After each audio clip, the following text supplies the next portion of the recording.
Hey guys, I'm Andrea Dunlop, and this is part 2 in my series all about sensitivity readers.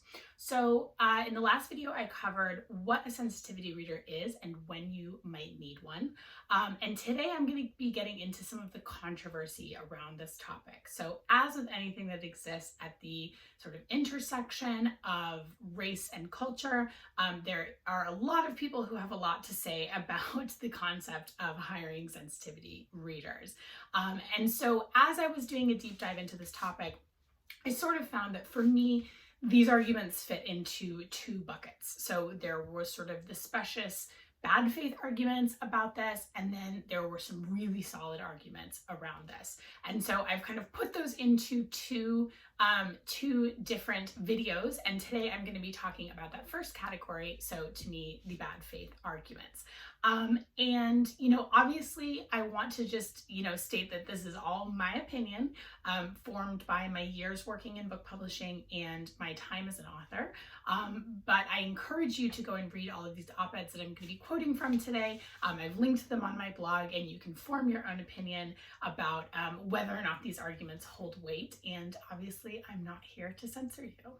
Okay, so today I'm going to present what I see as the bad faith argument against sensitivity readers. I wanted to introduce you to the who's who of who I'm going to be quoting from today. I'm going to be pulling from a series of articles and op-eds for this first category, and I've got three main detractors who I'm going to be quoting from. So the first is Ryan Holiday. He is the best-selling author of The Daily Stoic, Ego is the Enemy, and several other books. He's also the former marketing director of American Apparel and was formerly an editor at the New York Observer. He had what sounded like a pretty positive and unremarkable experience with a sensitivity reader for his most recent book, and yet somehow he still wrote a very long op-ed against the practice back in 2019. So I'm going to be quoting from him. Next up, I've got Francine Prose. So she is a lauded American novelist and was one-time PEN American Center president. She has many other fancy credentials as well.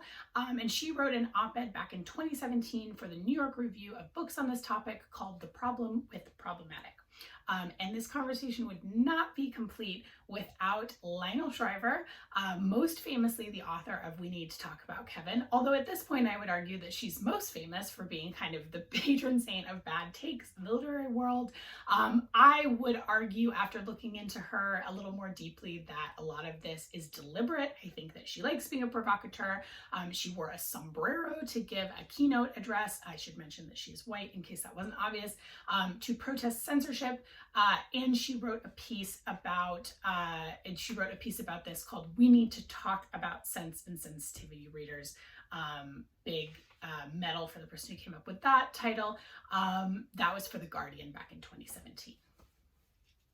I wanted to actually introduce you to these three because, as you will see, they are all three high-profile detractors.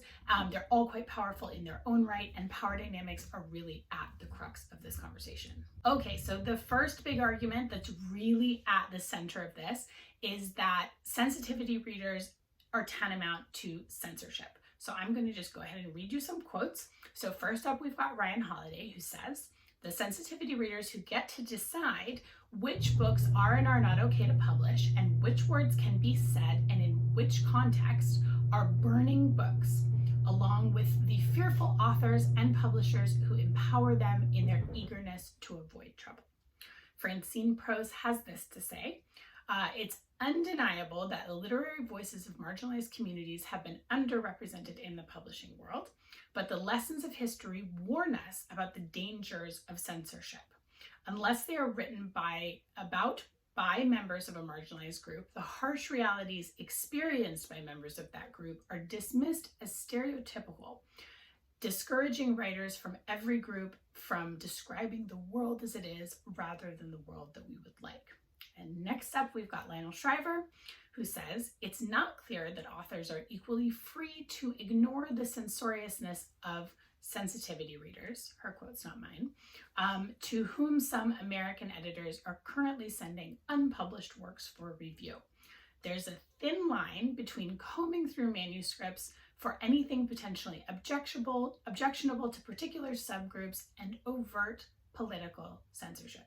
To me, this argument deliberately misreads the power dynamic between sensitivity readers and authors and publishers. Again, sensitivity readers are paid consultants who are hired for between $250 to $500 a read. They hold no veto power. They are not gatekeepers. So censorship, just in case anyone needs a reminder of what that actually means the suppression or prohibition of certain works. So there's just no actual comparison. So even in the rare cases when a publisher actually pulls a book or they insist on certain changes as a condition of the book being published, that's not censorship. That kind of thing happens all the time. That is what happens when you sell the rights to a book. The publisher gets a say in the final book's publication. And in this era, especially when self-publishing tools are so widely available, you can easily get your book out into the world if you want to. Might it be seen as less credible or less widely distributed? If you're not with a traditional publisher, sure, but that's kind of the breaks. So the bottom line here is that sensitivity readers are no more censorship than revoking your weird uncle's invite to the family barbecue after he goes on a racist rant on Facebook is a violation of his First Amendment rights. Okay, so the next big argument is that this is just PC nonsense and virtue signaling.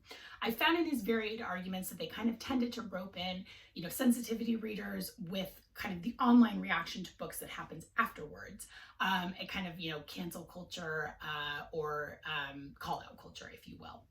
Okay, so here are my quotes. So Ryan Holiday says, writers are not hiring sensitivity readers because their primary concern is other people's feelings, but because they don't want to be the next victim of mob justice, or because they are trying, consciously or otherwise, to advertise their progressive bona fides to perceived audience. Francine Prose says, Moby Dick might not exist if a sensitivity reader had objected to Melville's depiction of the indigenous Queepeg. Should we dismiss Madame Bovary because Flaubert lacked lived experience of what it meant to be a restless provincial housewife? She wonders. Shriver says, we are literally turning Umbridge into an industry. When you reward touchiness, you only get more of it. Thus, even after these manuscripts are purified, someone out there is bound to find more transgressions in the public versions. So I often find that when people are complaining about things being too PC, it's mostly because they're in a position of privilege and want to continue to punch down without consequences. And this certainly seems to be my read on this argument in this case. If it's PC to want to get a culture, details about a culture right, sure, then in that case, let's all be PC. A side note here, I find it really funny that we're still using the term politically correct when politics has devolved into such a ugly mudslinging mess, but that's kind of beside the point. And as for this being virtue signaling, that's ridiculous because readers neither know nor care whether or not you hired 1 or 12 sensitivity readers to look at your book. They just care if you've created something that feels authentic or something that feels stereotypical and tropey, something that is harmful or something that is helpful. I wanted to note the kind of violence of the language used here. Words like tyranny, mob rule, and censorship are being used to describe consultants who are giving, one imagines, very carefully worded feedback to the authors and publishers who hired them, and or they're using it to describe, readers on Twitter who didn't like something that they did in their book. So the last big argument that I could kind of suss out from all of these op-eds is that this is inhibiting to writers and will make us all cowards. So here's what Ryan Holiday has to say about it. The other and perhaps only real reason a writer might hire a sensitivity reader is to get permission to write their story, to be able to claim that they received the green light from the Committee for the People's Books. This is beyond cowardly and pathetic, and more offensive to the creation of art than any art that has ever offended. The Committee for the People's Books actually sounds kind of cool, but I don't think that really exists in real life. Okay, so here's what Francine Prose says. Literature will survive online social media bullying, just as it has survived book burning and state censorship. One of the ugliest aspects of bullying is the way that the aggressor finds easy targets and avoids the bigger, tougher challenges. But these attacks and capitulations may make it harder for us to champion the importance of imagination at a time when we so urgently need to imagine a way to solve the larger crises that face us. And here's what Shriver says. At the keyboard, unrelenting anguish about hurting other people's feelings inhibits spontaneity and constipates creativity. The ghost of a stern reader gooning over one's shoulder on the lookout for slights fosters authorial cowardice. Some writers terrified of giving offense will opt to concoct sanitized characters from marginalized groups, again, her quote's not mine, who are universally above reproach. Others will retreat altogether from including characters with backgrounds different from their own, just to avoid the humiliation of having their hands slapped if they get anything wrong. So in some ways, I find this the most interesting argument because it is about craft kind of rather than culture. But what it boils down to here is that these writers sound as though they are more afraid of being called racist than they are of actually being racist and actually hurting some of these communities. So what I'm hearing here is that it's not the offense they're worried about, it's the speaking up they're worried about. So, if the idea of working with the sensitivity reader fills you with fear, then that should tell you something. And if you are unable to hear feedback that you don't like and carry on as an author, then you are truly in the wrong profession, because that is what the editing process is. And if you don't want feedback, again, the tools exist out there for you to self-publish, and it's very accessible and easy to do. As far as cowardice, as we all know, having conversations around race and representation can be very terrifying. So it takes a lot of bravery to take these things head on and actually be willing to do the work to get it right. So in conclusion, you can do whatever you want, and Prose Holiday and Shriver and the numerous other detractors of this practice know this. People publish racist, sexist, etc. content all the time. So these arguments really, to me, are a smokescreen. These detractors are using violent languages and images to suggest the people in power are actually the victims of something. Much like cancel culture, literary death by sensitivity reader really exists only in the imagination of people who fear losing the privilege to say whatever they want without consequences. The power balance here is firmly on the side of publishers and authors, especially if you're talking about high-profile authors like these three. And to me, to suggest that you're being censored or otherwise victimized when you're actually the person in power, that's cowardly.